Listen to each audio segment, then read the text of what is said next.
In this video, I will show you how to download and install Teardown. First, we need to download the Steam app. Open your Google Chrome and search for store.steampowered.com. Link in description.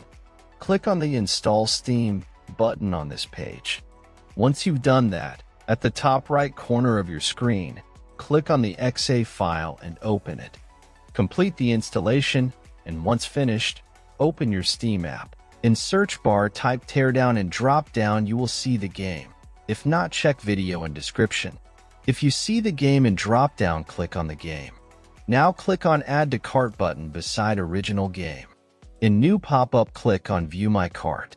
Now click on blue Continue to Payment button. In payment methods, select your preferred payment method and proceed. After you're done with payment, next steps I will show with game I already own. After completing the purchase, go to your library. You can use the search box to find game you just bought or navigate directly to the games category. Next step I will show on game I own. First, click on the game you want to play. Now click Install.